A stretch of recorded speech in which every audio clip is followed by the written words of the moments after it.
Lorsque le Japon était encore féodal, un jeune samouraï du nom de Takeda servait sous un seigneur respecté.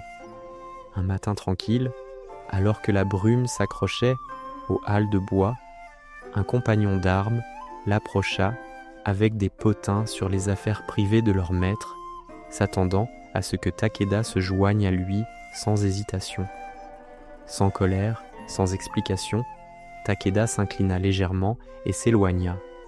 Plus tard, lorsque d'autres questionnèrent son départ soudain, il répondit calmement : « L'honneur d'un samouraï n'est pas bâti par de grands actes de bataille, mais par d'innombrables petits choix qui préservent la dignité. Je choisis de ne pas affaiblir mon esprit avec des paroles oisives. » Dans ce moment silencieux, Takeda révéla une vérité que la plupart des gens n'apprennent jamais. Le véritable respect de soi n'est pas bruyant, pas dramatique et n'est pas prouvé par la confrontation. Il est bâti par des frontières invisibles, des décisions silencieuses qui protègent la paix intérieure, la discipline et la dignité bien avant que le monde ne les remarque. Ce que Takeda a démontré, c'était le fondement du véritable respect de soi. Établir des frontières invisibles qui protègent la paix intérieure et la dignité. Ces frontières n'étaient pas des confrontations bruyantes ou des déclarations publiques, mais des décisions silencieuses prises de manière cohérente, dans de petits moments. Le samouraï comprenait que l'honneur n'était pas bâti par des actes dramatiques, mais par une discipline quotidienne. Un philosophe samouraï du XVIe siècle a écrit que la voie du samouraï se trouvait dans la mort, non pas comme destruction physique, mais comme mort de l'ego, le sacrifice du confort immédiat et de l'impulsion au service du caractère. Dans le monde moderne, nos batailles ne sont plus livrées avec des épées, mais avec des distractions, des réactions émotionnelles et la pression sociale. Pourtant, le principe reste le même. Le respect de soi n'est pas déclaré par des mots ou exigé des autres. Il s'acquiert par l'action. C'est pourquoi les samouraïs s'appuyaient sur des micro-frontières, de petites lignes tracées dans la vie quotidienne qui préservent la dignité et protègent la paix. Les approches modernes du respect de soi échouent souvent parce qu'elles recherchent des changements spectaculaires tout en ignorant un comportement cohérent. Le samouraï savait que la façon dont vous gérez les plus petites interactions révèle votre caractère plus clairement que n'importe quel grand accomplissement. La conscience était constante, non seulement des menaces externes, mais aussi des menaces internes. De cette discipline émergent 9 micro-frontières tirées de la sagesse samouraï. De minuscules choix qui remodèlent discrètement votre relation avec vous-même et la façon dont le monde vous répond. Les samouraïs comprenaient que réagir trop vite était l'ennemi de la dignité. Face à la critique, aux insultes ou à la provocation, ils s'entraînaient à ne pas répondre instantanément. Un maître épéiste décrivait cet état comme le vide, un espace de non-réaction où l'émotion est observée mais non obéie. Dans cet espace, la réponse devient intentionnelle plutôt qu'impulsive. Cette micro-frontière est simple mais puissante. Créer une pause délibérée avant de répondre à tout ce qui déclenche une réaction émotionnelle. Il ne s'agit pas d'être lent ou passif. Il s'agit de s'assurer que votre réponse vient de la clarté plutôt que d'une fierté blessée.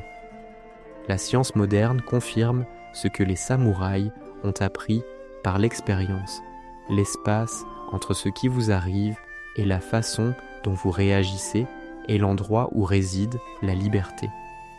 En protégeant cet espace, vous protégez votre dignité. Une façon pratique d'appliquer cette frontière est d'attendre exactement 1 minute avant de répondre à tout message, email ou commentaire qui vous met sur la défensive ou en colère. Cette minute unique permet à la charge émotionnelle initiale de s'estomper et redonne le contrôle à l'esprit pensant. Avec le temps, Cette petite pause prévient les regrets, préserve le respect de soi et vous entraîne à agir par force plutôt que par impulsion. Les samouraïs comprenèrent que leur force vitale était limitée et précieuse, et ils refusaient de la gaspiller avec des personnes, des conversations ou des activités qui ne la méritaient pas. Ils savaient que l'énergie dépensée négligemment affaiblissait l'esprit. Cette frontière consiste à choisir délibérément où va votre énergie mentale et émotionnelle. Avant de s'engager dans une discussion ou une activité, l'état d'esprit samouraï pose une simple question. Cela sert-il mon but ou cela me draine-t-il silencieusement? Si la réponse est la seconde, la bonne réponse est un refus calme et respectueux. Cette frontière vous protège de ce que nous appelons aujourd'hui les vampires d'énergie, les personnes et les situations qui consomment l'attention et la vitalité sans offrir de sens ou de croissance en retour. Le samouraï préférait passer du temps à développer ses compétences ou à une réflexion tranquille plutôt qu'à des paroles insignifiantes. Dans la vie moderne, cette frontière peut se manifester par le refus de participer au potin de bureau, le refus de se disputer avec des inconnus en ligne, ou la limitation du temps passé avec des individus constamment négatifs. En veillant à l'endroit où votre énergie circule, vous préservez la clarté, la force et le respect de soi sans conflit ni explication. Les samouraïs traitèrent la présence physique à la fois comme un reflet de la discipline intérieure et comme une forme de protection. La façon dont ils se tenaient communiquait leur état interne avant qu'un seul mot ne soit prononcé. La posture, l'immobilité et le sang-froid étaient des expressions de respect de soi. Cette micro-frontière consiste à maintenir une présence digne, quelles que soient les circonstances. Qu'il soit assis en réunion, debout dans une file d'attente ou marchant dans la rue, le samouraï se tenait avec une autorité tranquille. Une posture avachie et un mouvement négligent signalaient la défaite et invitaient au manque de respect, tandis qu'une posture droite renforçait la force intérieure. Le samouraï comprenait que la dignité physique et la dignité spirituelle étaient inséparables. Lorsque vous vous tenez avec respect, les autres répondent instinctivement de la même manière. Dans la vie moderne, cette frontière peut être pratiquée en redressant la colonne vertébrale, en relevant légèrement le menton et en prenant une lente inspiration avant d'entrer dans n'importe quelle pièce ou interaction. Ces petits ajustements physiques envoient un signal puissant, non seulement aux autres, mais à votre propre système nerveux, que vous êtes ancré, présent et digne de respect. Le samouraï valorisait l'honnêteté par-dessus le confort, comprenant que chaque petit compromis avec la vérité affaiblissait son fondement intérieur. Il préférait affronter des conséquences difficiles plutôt que de vivre avec la corruption silencieuse de la malhonnêteté. Cette micro-frontière est le refus de raconter même de petits mensonges sociaux. Cela signifie ne pas dire que vous ferez quelque chose, alors que vous savez que non. Ne pas faire semblant d'aimer ce que vous n'aimez pas. Ne pas être d'accord avec des opinions que vous croyez fausses simplement pour éviter la tension. Ces petites faussetés créent un conflit interne et érodent lentement le respect de soi. Lorsque vos paroles sont constamment alignées avec votre vérité, vous supprimez cette friction intérieure. Vous n'avez plus besoin de maintenir différentes versions de vous-même pour différentes personnes.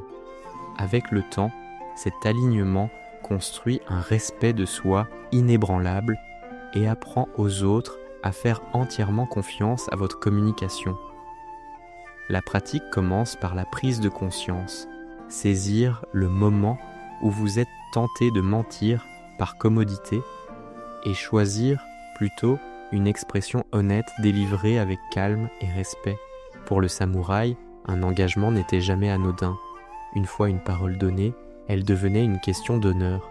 Ce principe, connu sous le nom de giri, traitait les promesses comme sacrées et rompues seulement dans des circonstances extrêmes.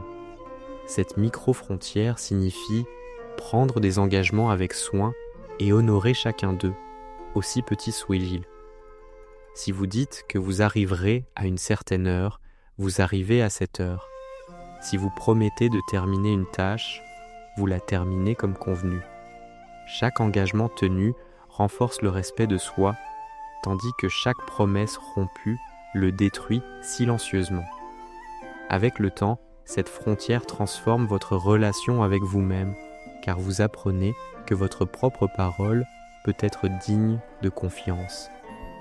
La pratique commence par une pause avant de prendre tout engagement et par une évaluation honnête de votre capacité et de votre volonté à le tenir. Une fois pris, l'engagement est traité comme incassable. Grâce à cette discipline, la fiabilité devient une identité et le respect de soi devient inévitable. Les samouraïs maintenaient des normes personnelles strictes, indépendamment de ce que faisaient les autres autour d'eux. Ils comprenaient que d'abaisser leurs normes pour se fondre dans un comportement moindre diminuait lentement l'esprit. Cette micro-frontière consiste à identifier vos valeurs fondamentales et à refuser de les compromettre, même de petites manières, quelle que soit la pression sociale ou la commodité. Si la ponctualité est importante pour vous, vous arrivez à l'heure même quand les autres ne le font pas. Si la propreté est une valeur, vous maintenez l'ordre même dans des environnements chaotiques. Les samouraïs croyaient que le caractère se construisait à travers d'innombrables petits choix faits quand personne ne regardait. Chaque fois que vous respectez vos normes, malgré la pression extérieure, vous renforcez le respect de soi et clarifiez qui vous êtes. Avec le temps, cette cohérence forme l'identité. Dans la vie moderne, cette frontière peut se manifester en continuant à s'habiller avec soin dans des contextes informels, en restant poli quand les autres sont impolis, ou en gardant votre espace de travail organisé alors que les autres acceptent le désordre. Ces décisions silencieuses façonnent la personne que vous devenez. Les samouraïs s'entraînaient à une concentration intense et comprenaient qu'une attention dispersée menait à la faiblesse et à la vulnérabilité. Ils protégeaient la clarté mentale aussi farouchement qu'ils protégeaient leur corps physique. Cette micro-frontière consiste à être sélectif quant à ce que vous autorisez à capter votre attention. Vous ne vérifiez pas automatiquement votre téléphone chaque fois qu'il sonne. Vous ne vous engagez pas avec chaque média qui sollicite votre attention. Vous ne laissez pas votre esprit être tiré dans plusieurs directions à la fois. À une époque de distraction constante, cette frontière est révolutionnaire. En protégeant votre attention, vous préservez la clarté et retrouvez la capacité de vous concentrer profondément sur ce qui compte vraiment. La pratique commence par des périodes désignées de monotâches et s'étend progressivement à la maintenance de la concentration tout au long de la journée, quelles que soient les distractions environnementales. L'attention n'est pas une ressource à dépenser avec désinvolture. C'est le fondement de la discipline, de l'efficacité et du respect de soi. Le samouraï n'exigeait pas le respect par la force ou l'argumentation. Il le gagnait par un respect de soi constant. Il comprenait que les gens vous traitent comme vous leur apprenez à vous traiter, parce que vous tolérez et comment vous réagissez. Cette micro-frontière consiste à aborder calmement et fermement le manque de respect dès qu'il apparaît. Cela signifie ne pas permettre des blagues inappropriées à vos dépens, ne pas accepter d'interruptions constantes lorsque vous parlez et ne pas tolérer d'attitudes méprisantes envers vos contributions. La clé n'est pas l'agression, mais la clarté. Vous répondez avec dignité plutôt qu'avec défensive. Vous n'êtes pas en colère ou émotif, seulement précis sur le comportement acceptable en votre présence. Dans la vie moderne, cela peut sembler aussi simple que de dire « je préfère ne pas être interrompu quand je parle » ou « j'apprécierais qu'on m'appelle par mon nom ». Ces déclarations ne sont pas conflictuelles, elles sont stabilisantes. Chaque fois que vous établissez cette frontière, vous renforcez le respect de soi et apprenez discrètement aux autres à vous traiter en conséquence. La frontière ultime du samouraï était la protection de la paix intérieure, ce qu'ils appelaient l'endurcissement du cœur contre les perturbations inutiles. Les samouraïs comprenaient que la sérénité n'était pas un luxe, mais une exigence pour des décisions sages et une action efficace. Un esprit perturbé réagit aveuglément, tandis qu'un esprit calme agit stratégiquement. Cette micro-frontière consiste à vous éloigner immédiatement des situations, conversations et médias qui perturbent votre paix intérieure sans servir de but constructif. Vous n'avez pas besoin de justifier cette frontière aux autres et vous n'avez pas besoin de vous sentir coupable de prioriser l'équilibre mental. Le samouraï savait qu'un guerrier incapable de protéger sa propre paix ne pouvait pas servir efficacement les autres ni remplir son objectif. Dans la vie moderne, cette frontière peut se manifester en quittant des conversations inutilement animées, en limitant la consommation d'informations qui créent de l'anxiété sans permettre d'agir, ou en refusant des invitations qui vous laissent constamment épuisés. Ces choix ne sont pas égoïstes, ils sont nécessaires.